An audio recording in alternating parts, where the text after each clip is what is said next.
Yalihi at-tausiyah min ra'i ma'hadi Darul Qalam Litarbiyatil Islamiyah yaqumu bi ilqaiha al-Ustadz Al-Hajj Ahmad Syahiduddin.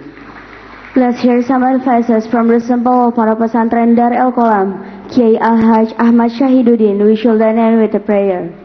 Tausiah dari pengasuh Pondok Pesantren Darul Qalam kepada yang terhormat Kiai Al-Hajj Ahmad Syahiduddin, kami persilakan. Bismillahirrahmanirrahim. Assalamualaikum warahmatullahi wabarakatuh. A'udzu billahi minasy syaithanir rajim. La yattakhidhul mu'minuna al-kafirina awliya min dunil mu'minin. Wa may yaf'al dzalika falaysa minallah fihi syai' illa an tattaqu minhum tuqata wa yuhadzirukumullahu nafsah wa ila Allahil masir. Qul in tukhfu ma fi sudurikum aw tubduhu ya'lamuhu Allah wa ya'lamu ma fis samawati wa ma fil ard wallahu ala kulli syai'in qadir. Yauma tajidu kullu nafsin ma amilat min khair muhdara wa ma amilat min syarr min su tawaddu law anna bainaha wa bainahu amadan ba'ida wa yuhadzirukumullah nafsah wallahu raufun bil ibad. Qul in kuntum tuhibbuna Allah fattabi'uni yuhibbukumullah wa yaghfir lakum dzunubakum wallahu ghafurur rahim. Qul ati'u Allah war rasul fa in tawallaw fa inna Allah la yuhibbul kafirin. Shadaqallahul azim. Ahmadullah wa asta'inuhu wa astaghfiruh wa ashhadu an la ilaha illallah wa anna Muhammad Rasulullah. Allahumma fassalli wa sallim wa barik ala sayyidil mursalin Muhammad ibn Abdillah. Rabbi shrah li sadri wa yassir li amri wa hlul 'uqdatam min lisani yafqahu qawli wa ba'd. Hadratul muhtaramun al-asatidzah, as'adakumullah naharakum abna'i wa ya banati wa antum fi najahin alan wa ajilan insyaallah. Yasurruni jiddan fi annakum sabirina fi kulli musibatin tusibukum wa antum sabirina bil a'malis salihat fi hadzal ma'had. Ana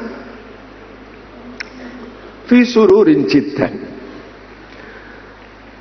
in ma amiltum fi hadzal ma'had wa ma sabartum biha fi ayyamikum bi hadzal ma'had kullu hadza ayyamukum fil mujtama. Anak-anakku, saya bangga kalau yang selama ini kamu tunjukkan kepada kami, guru-gurumu, menjadi prestasimu di masyarakatmu.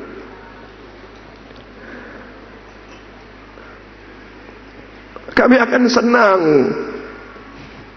kalaupun kami harus meninggalkan alam ini. Andaikan generasi-generasi penerus yang akan datang bisa eksis menata hidup,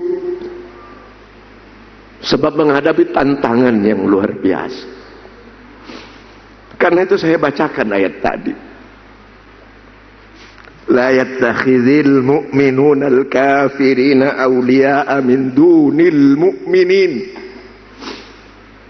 Di pesantren ini nilai-nilai Islam, nilai-nilai iman, nilai-nilai ihsan masih diajarkan dengan eksis. Karena semua menjadi sunnah pondok. Dari mulai ibadah mahdhah sampai kepada ibadah gairi mahdhah. Di pesantren ini seperti kiaimu mengatakan dipaksakan untuk melaksanakan semua itu karena memang agama memerintahkan seperti itu. Saya berulang kali menegaskan di hadapan kaum muslimin, kalau saya punya kesempatan, salah betul kalau orang mengembangkan pemikiran hanya ada hak anak, tidak ada kewajiban anak. Karena itu kemudian ada KPAI, perlindungan anak, tapi tidak ada perlindungan orang tua. Salah betul pola pikir seperti itu. Orang non-muslim senang kalau umat Islam tidak maju dan berkembang karena mereka nanti akan memegang tampuk kepemimpinan. Tapi rata-rata umat Islam bodoh terbelakang, dia tidak tahu kalau dia sedang digerogoti. Karena itu anak-anakku yang saya cintai, prestasimu selama di pesantren ini ketaatanmu pada gurumu, ketaatanmu pada ustazmu, ketaatanmu pada ustazahmu, kepada ibu asrama. Jadikan itu modal dasar untuk kamu lebih berkembang di masyarakat.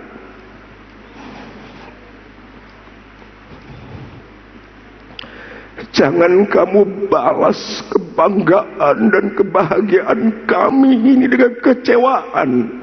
Hanya karena kamu tanggalkan kebiasaan-kebiasaan yang positif di pondok pesantren ini. Jilbab yang kamu pakai itu syariat agama, bukan karena disiplin pondok pesantren ini. Salat jamaah yang kamu lakukan setiap hari itu adalah syariat agama yang menjadi sunnah pondok, bukan karena kamu hanya tinggal di pondok pesantren ini. Hidup berkualitas dan berprestasi itu bukan karena pondok, tapi karena Allah dan Rasulnya memerintahkan untuk itu. Karena itu dijelaskan pada ayat-ayat berikut, ati Allah wa Rasul.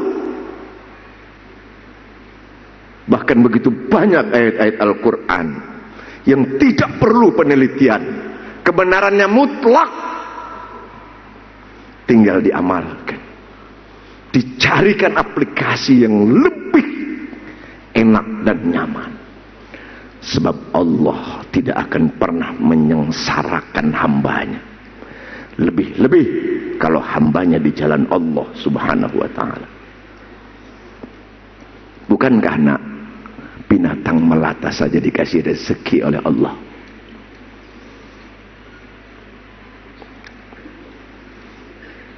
Salah sendiri kalau ada manusia mati kelaparan, karena dia tidak pernah mempergunakan akal, fikiran dan tenaga yang dianugerahkan oleh Allah subhanahu wa ta'ala. Anak-anakku yang saya cintai,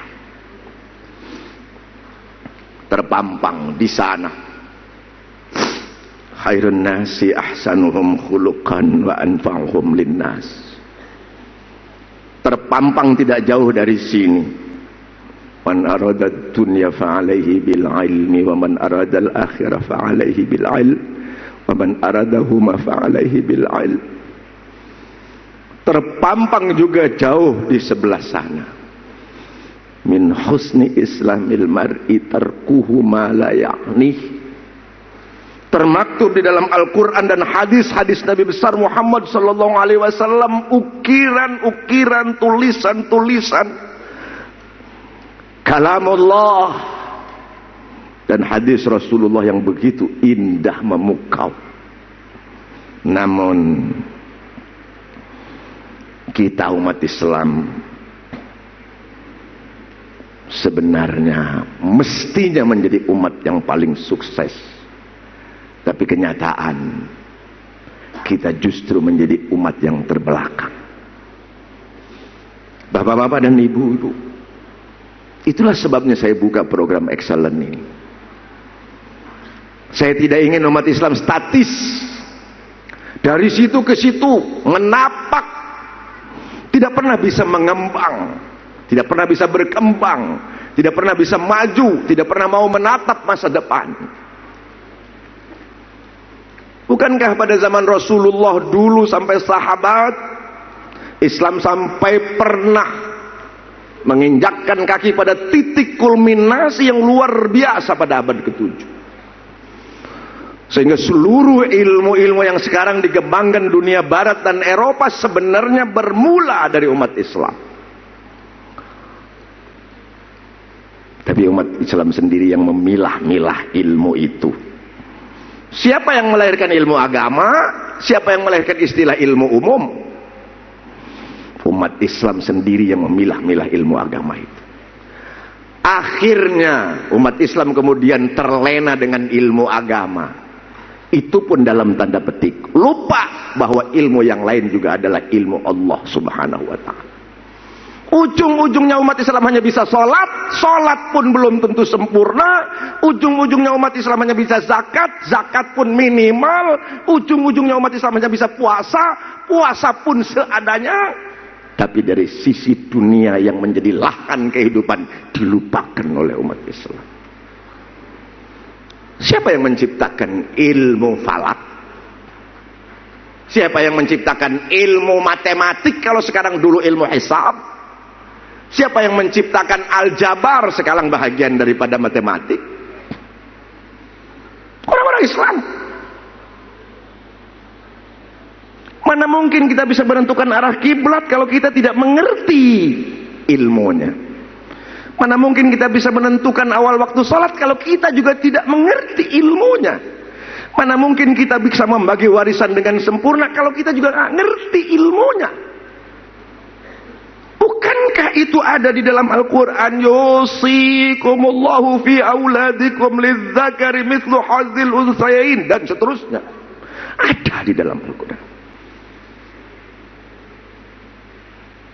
Inilah mengapa saya buka program Excellent.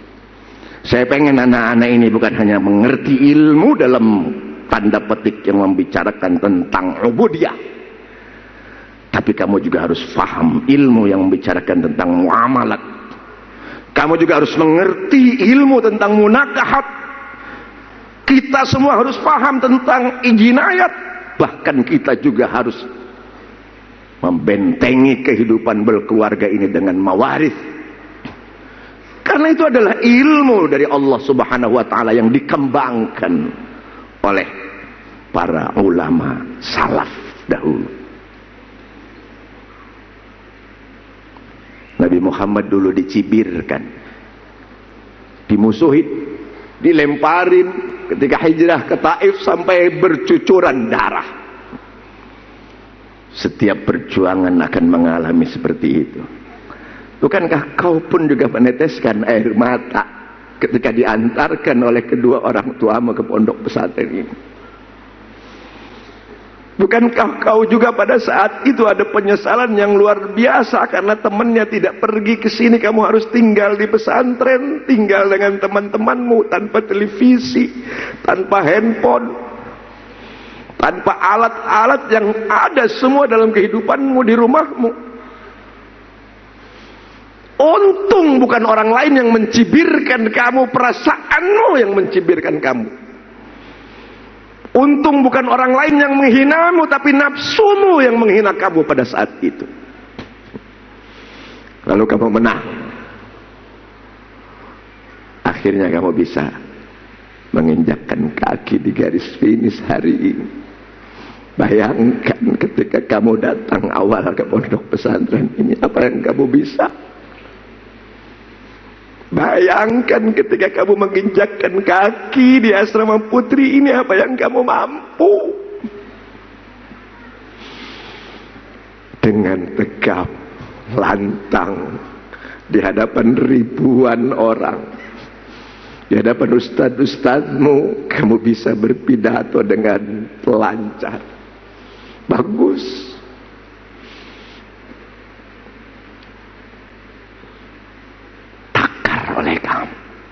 dihitung oleh kamu. Dengan itu kamu akan tahu bersyukur. La in syakartum la azidannakum wa la in kafartum inna azabi lasyadid. Karena itu saya katakan tadi, andaikan ketaatanmu selama tinggal di pesantren ini, kesungguhanmu selama tinggal di pesantren ini, hidupmu yang serba teratur selama di pondok pesantren ini, itu kamu jadikan modal dasar dalam kehidupanmu ke depan, saya yakin kamu sukses. Karena itu anak-anakku yang saya cintai, ingat petuah-petuah guru-gurumu. Ketika kamu kelas 1 dulu, kakakmu kelas 6 menjadi pengurusmu. Ketika kamu kelas 2, kakakmu juga kelas 6 yang mengurusmu. Ketika kamu kelas 3, ketika kamu kelas 4, ketika kamu kelas 5 mulai dipercaya menjadi pengurus. Rasakan oleh kamu perbedaan hidup pada situasi yang berbeda itu. Betapa luar biasa nilainya di situ.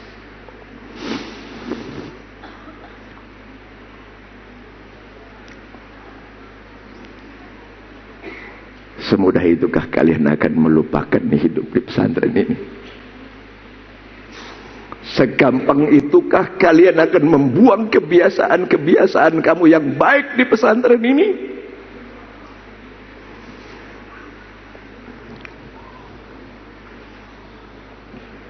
Inilah pesan gurumu. Saya yakin kamu sukses. Saya yakin kamu dipanggil, saya yakin kamu dikalungin bunga. Semua itu adalah tanda prestasi. Tapi salah besar kalau kalung bungamu itu tidak kamu abadikan dalam kehidupanmu. Kalung yang bertuliskan Pondok Pesantren Darul Qalam itu tidak melekat dalam hatimu, dalam sunaibarimu, dalam pikiranmu. Lalu kau tanggalkan jilbabmu, na'udzubillah min dzalik. Kalau kamu tinggalkan kebiasaan-kebiasaan yang baikmu di pondok pesantren ini, na'udzubillah min dzalik. Kepada siapa kami guru-gurumu berharap yang akan menggantikan perjuangan ini kelak? Kalau bukan kepada kalian. Tidak mesti kalian harus tinggal di pondok pesantren ini mengabdikan ilmu. Di mana kamu berada, kamu amalkan ilmumu. Ingat pesan Nabi Muhammad sallallahu alaihi wasallam, "Idza mata ibnu Adam, inqata 'amaluhu illa min thalathin, shadaqatin jariyah aw 'ilmin yuntafa'u bih aw waladin salihin yad'u lahu." Karena konsep Darul Qalam 2, man arada dunya fa'alaihi bil ilmi wa man arada al akhirah fa'alaihi bil ilmi wa man aradahuma fa'alaihi bil ilmi. Maka ilmun yuntafa'u bihi harus menjadi ciri khas bagi alumni Darul Qalam 2. Dengan dibingkai oleh min husni islamil mar'i tarkuhu ma la ya'nihi, dan dihiasi oleh khairun nasi ahsanuhum khuluqan wa anfa'uhum linnas. Kalau perlu kamu tulis itu di depan, di atas pintu kamarmu. Kalau perlu kamu tulis itu di jidatmu. Kalau perlu kamu lukis itu dalam hatimu. Sehingga kemanapun kamu berada, kamu dalam konteks manusia yang dipelihara oleh Allah subhanahu wa ta'ala. Bapak-bapak dan ibu-ibu, saya yakin bapak juga bangga, bahagia melihat prestasi putra-putri bapak. Seni yang nempel di dinding-dinding ini hasil karya anak-anak kita.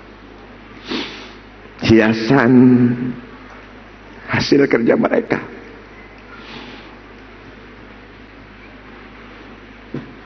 Kami membimbing, mengarahkan, begitu kiainya berbicara. Karena kami ingin tuturi handayani. Perlu disadari, tidak mudah membuat mereka begitu. Tidak gampang membimbing, mengarahkan mereka begitu. Karena itu kami mohon keikhlasan bapak-bapak untuk sama-sama memelihara keikhlasan bersama. Jangan ada kata yang saling menyakitkan. Saya sudah bayar di pondok pesantren ini. Tidak sebanding dengan yang kami perjuangkan dari yang bapak bayarkan. Maaf.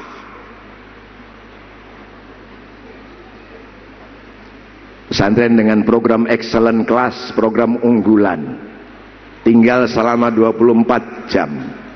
Kalau hitung mahal 900.000 rupiah satu hari, 30.000 rupiah. Hanya untuk 2 kali bapak makan kalau pergi ke kantor. Itu pun kalau makan di warteg. Di sini bukan hanya dibimbing, bukan hanya diarahkan, bukan hanya dididik, mereka dipelihara, diawasi. Guru-guru yang sarjana S1, S2 membimbing putra-putri bapak. Layak kalah kalau kata kami sudah membayar itu keluar. Tidak layak, sebuah penghinaan terhadap hasil sebuah proses pendidikan. Karena itu bapak-bapak dan ibu-ibu, biarlah yang sudah berlalu, tapi mari tanamkan dalam diri kita untuk mengembangkan husnudzon, jangan mengembangkan suudzon. 30.000 untuk sekarang dalam satu hari tidak ada artinya. Dapat makan 3 kali, tinggal di asrama dengan listrik, dengan air yang relatif berkecukupan, dipelihara, diawasi, nyaman dan tentram. Bapak dan ibu tidur di rumah lelap. Kami di sini harus bangun kadang-kadang jam 1, jam 2, jam 4 sampai jam 12 belum tidur, saling berdiskusi. Bagaimana anak-anak itu? Kenapa kiai mau berbicara seperti itu tadi? Saya termasuk orang yang paling rewel di pondok pesantren ini. Ingat nak, hadis Nabi Muhammad sallallahu alaihi wasallam mempergunakan kata innama bu'ithu liutammima makarimal akhlaq. Mari kita baca sejarah masa lalu umat-umat yang dulu. Kapan mereka dihancurkan? Ketika mereka sudah tidak lagi berakhlak. Innamal umamul akhlaqu ma baqiyat fa inhum zahabat akhlaquhum zahabu. Begitu umat nabi-nabi dahulu. Bagaimana umat Nabi Lut, bagaimana umat Nabi Nuh, bagaimana umat nabi-nabi yang dahulu. Begitu nilai-nilai kehidupan yang sejalan dengan agama ditinggalkan, kemudian Allah binasakan.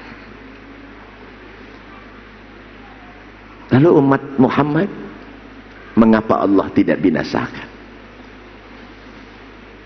Karena di Muhammad doanya amat sangat indah.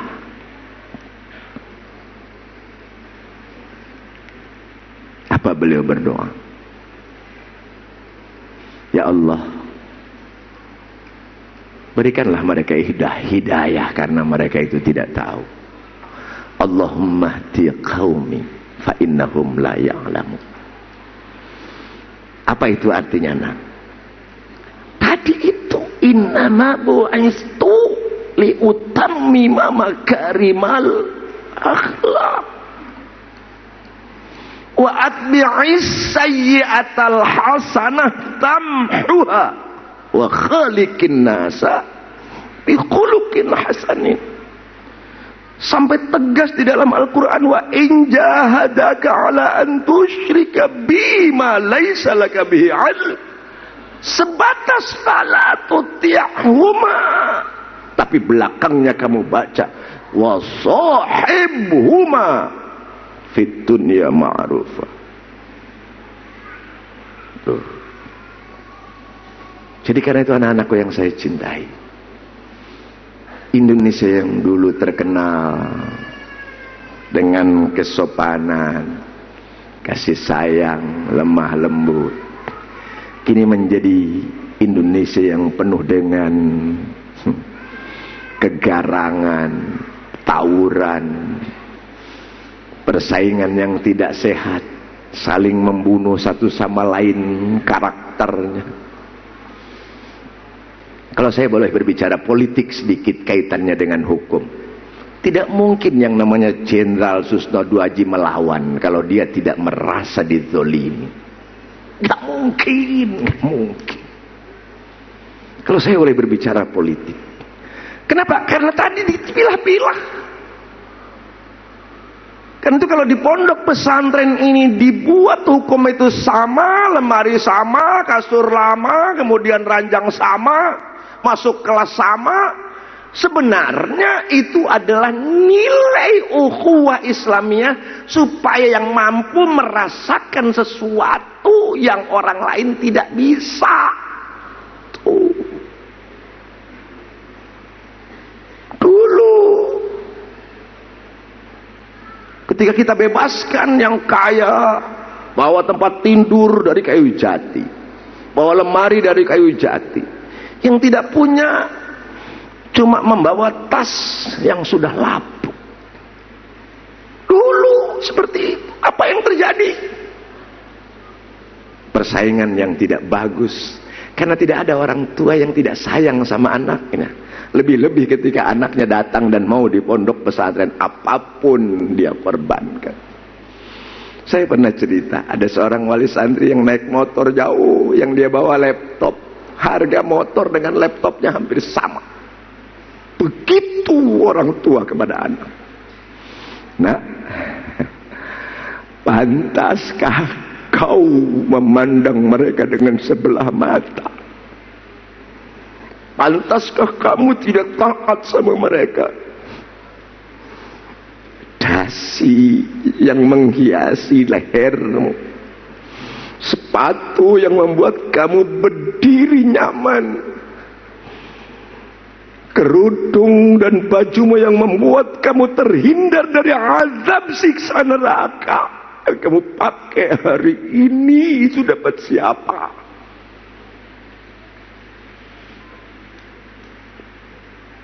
Kini mereka hadir di sini. Saya yakin dari seminggu yang lalu sudah memperhitungkan saya akan datang dengan baju ini. Cukupkah kamu membahagiakan mereka hanya hari ini saja?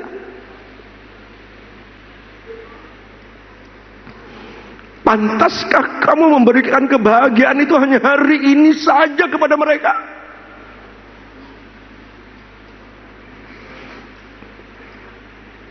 Jangan kamu hitung ketika kamu datang ke pondok pesantren ini.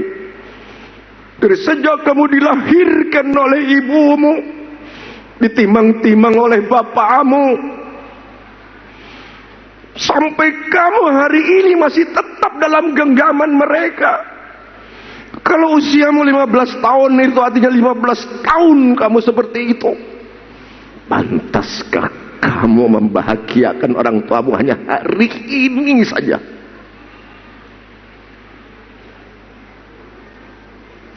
Ingat itu anak-anak. Saya gurumu, kami ustadz-ustadzmu tidak ikhlas kalau kau tidak hormat sama mereka. Kami ustadz-ustadzmu tidak rela kalau kamu tidak taat sama mereka.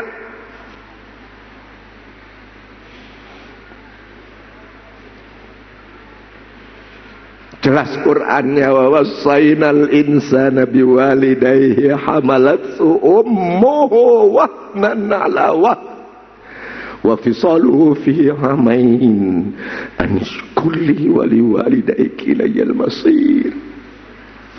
Tidak jarang kedua orang tuamu sujud sambil meneteskan air mata, merintih mohon kepada Allah Subhanahu wa taala. Rabbana hab lana min azwajina wa dzurriyyatina qurrata a'yun. Sebelum kamu dihukum oleh Allah, lebih baik kamu dari sekarang terhindar dan menghindar dari hukuman Allah. Bagaimana caranya? Ridallah fi ridal walidain wa sukhtullah fi sukhtil walidain.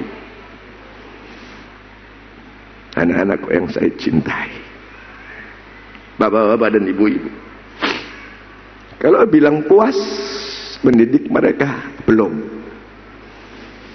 Kalau dibilang senang, banyak senang. Kalau dibilang susah, itulah hidup. Karena itu sering tidak menjadi masalah bagi kami.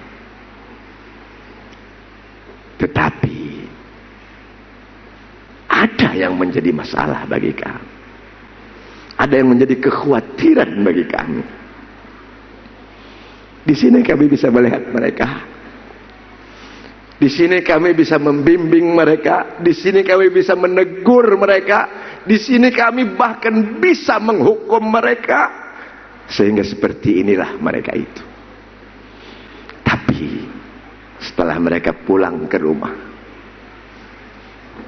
kami sudah tidak bisa apa-apa. Padahal kami tetap berharap mereka menjadi santri sampai mereka mati. Santri dalam pengertian yang luas, bukan santri dalam pengertian yang tinggal di pondok pesantren ini. Karena itu bapak-bapak dan ibu-ibu, jangan terlalu nyaman hidup ini dengan anak alumni pondok pesantren. Di sini iblisnya sedikit. Iblis televisi bisa dihitung. Iblis handphone yang bawa bapak dan ibu, maaf. Iblis koran terbatas.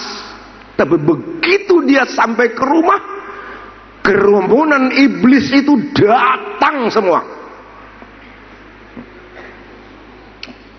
Pada saat itu tanggung jawab ada pada bapak dan ibu. Artinya kalau mereka pengen selamat dunia akhirat sampai akhir hayat nanti, kewajiban ini harus kita pikul bersama-sama. Bukankah sebuah kendaraan yang bagus yang dibuat oleh pabrik mengkilap, kemudian dibawa ke showroom, setelah itu dibeli, kemudian dibawa ke rumah, ada kendaraan yang tetap bagus dan mengkilap, ada kendaraan yang buru-buru lapuk dan hancur. Siapa yang bertanggung jawab? Inilah anak-anak yang utuh dengan pemikiran, perasaan, kebiasaan yang sudah tercipta bertahun-tahun di pondok pesantren ini. Bapak dan ibu, tolong mutiara-mutiara ini dipelihara. Tolong gadis-gadis yang cantik, yang penuh dengan akhlak mulia ini dipelihara. Pemuda-pemuda yang ganteng, yang penuh dengan kemauan dan ilmu dikembangkan. Mereka yang akan menggantikan kita nanti.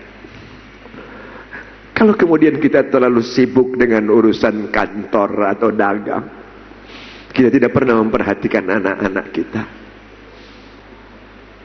Kepada siapa kita nanti berharap yang menggantikan kita ke depan? Saya masih ingat anak saya waktu kuliah, hari Senin dia berangkat ke tempat kos, hari Rabu ibunya nengok, padahal hari Jumat anak saya sudah pulang. Kenapa? Tadi kami takut, wal yahsal ladzina law taraku min ba'dihim dzurriyyatan dhi'afa Kami takut meninggalkan generasi ke depan yang lebih lemah.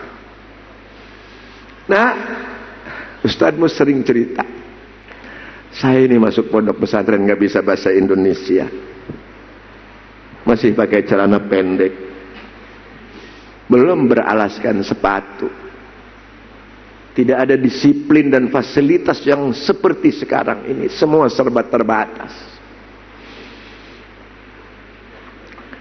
45 tahun yang lalu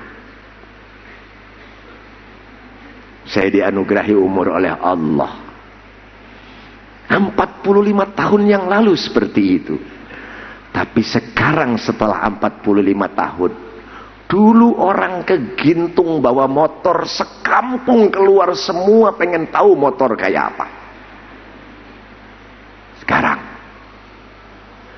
mobil-mobil datang ke Gintung, orang sudah tidak aneh lagi. Tidak mustahil 45 tahun ke depan yang kalau ada helikopter di pondok pesantren ini orang pasti keluar semua pengen tahu. Tidak mustahil 45 tahun ke depan ada alumni dari kolam yang punya helikopter.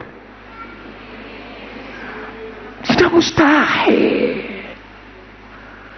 Tetapi semua itu bisa dicapai dengan perjuangan untuk meraihnya. Karena itu kami pampang di situ. Man arada dunya fa'alaihi bil ilmi, wa man arada al akhirah fa'alaihi bil ilmi, wa man aradahuma fa'alaihi bil ilmi. Ingat itu. Tapi ilmu tidak akan bermanfaat kalau di tangan orang yang tidak berakhlak. Bukankah banyak jenderal masuk teralis besi? Bukankah banyak profesor masuk teralis besi? Bukankah juga banyak para haji yang dikurungi? Maaf, ilmu tidak selalu menjadi jaminan. Yang menjadi jaminan adalah walladzina jahadu fina lanahdiyannahum subulana. Innalladzina qalu rabbunallah thumma istaqamu tatanazzalu alaihimul malaikah. Zalikal kitabu la raiba fi. Itu jaminan dari Allah. Karena itu letakkanlah Allah di atas segala-galanya. Seperti yang kita ucapkan setiap salat. Allahu Akbar. La ilaha illallah. Setiap malam Jumat kita kumandangkan bersama-sama 100 kali. Malam Selasa kita ulangi, kita kumandangkan la ilaha illallah. Biarlah orang tidak senang tahlil. Kalau tahlil dalam pengertian mengucapkan la ilaha illallah, di mana letak salahnya? Kalau ada kebiasaan masyarakat yang kemudian mendapatkan nama tahlil, jangan dibenci tahlilnya, kebiasaannya mungkin yang salah. Ini haram, itu haram, ini bid'ah, itu bid'ah. Dia sendiri punya handphone. Kalau semuanya bid'ah di dunia ini, hiduplah seperti itu pada zaman Rasulullah SAW. Jangan punya mobil, jangan punya motor, jalan kaki atau naik onta dan kuda. Kan begitu. Ini maaf, di masjid nggak boleh pakai speaker, di rumah sound systemnya luar biasa beledak beleduk, di mobil sound systemnya beledak beleduk. Orang mau ruku di belakang karena imamnya nggak kedengeran sampai batal dia sholatnya, sebab imamnya sudah keburu sujud dia masih ruku. Ini bapak-bapak dan ibu-ibu, saya selalu mendapatkan dari Allah informasi yang membuat saya gundah gulana. Sudah saya ceritakan pada anak-anakku kelas 1 sampai kelas 5. Jumat yang lalu, bukan kemarin, saya sholat di perkebunan teh di Cisarua karena saya sedang punya pekerjaan di sana. Darul Qalam insya Allah punya villa untuk tempat istirahat yang akan dikembangkan nanti menjadi pesantren wisata. Kalau tanahnya bisa diperluas menjadi pesantren yang berkualitas dengan fasilitas yang memadai, sehingga bukan hanya orang-orang Kristen yang punya penabur, bukan hanya orang-orang kafir yang punya sekolah-sekolah berkualitas. Saya pengen Darul Qalam juga bisa menyamai nilai-nilai kehidupan dunia. Apa yang saya temukan, Pak? Saya naik motor sengaja dari villa itu. Villa itu saya kasih nama La Ghafla, karena Pak Kiai almarhum dulu memberi nama villanya La Lahwa. La Lahwa itu tidak laibun wala lahwun. Kalau ghaflun itu tidak ghafil, tidak boleh lengah di sana. Sebab datang orang asing dari mana-mana, datang orang-orang yang rekreasi dari mana-mana. Kalau kita lalai, kita bisa tersambar habis oleh kebiasaan-kebiasaan mereka. Naik motorlah saya dari villa itu. Saya cari, ya Allah, berikanlah aku petunjuk di mana kira-kira salat Jumat ini yang bermakna bagi aku. Salah juga itu kalau saya berdoa begitu. Kenapa? Karena selalu menemukan hal-hal yang luar biasa. Belum keringlah tanah itu dari bekas hujan. Cuaca mendung. Masuklah saya ke masjid. Sedang ada yang memberikan ceramah sebelum khutbah Jumat. Saya dengerin. Luar biasa indah dan menggebu-gebunya seorang ustadz di situ. Begitu sholat dimulai, berdirilah khatib. Saya dengarkan khutbahnya, karena saya lihat yang menjadi khatibnya itu dengan tegap, ganteng, bersih, pakaiannya rapi. Bacalah dia khutbahnya. Begitu khutbah yang kedua dia berdoa. Kaget saya dengan doanya. Kenapa? Di musim hujan seperti ini, tanah belum kering, yang dia baca doanya minta hujan. Bayangkan oleh Bapak. Wah, gua nggak bisa pulang nih, andai kata doa itu dikabulkan. Coba baca, umat Islam tuh baca. Pantas kalau orang setelah khutbah selesai sholat Jumat itu pulang bawa sendal orang lain. Pantas kalau orang setelah sholat Jumat itu kemudian ngomongin orang lain. Pantas kalau setelah sholat Jumat itu orang tidak mendapatkan apa-apa. Kenapa? Khotibnya aja kagak ngerti. Nggak mungkin kan secara akal kalau musim hujan minta hujan tuh nggak mungkin. Kalau emang tahu kan gitu. Ini dilema. Karena itu ada orang yang tidak senang dengan omongan Ustadz ini. Tapi Ustadz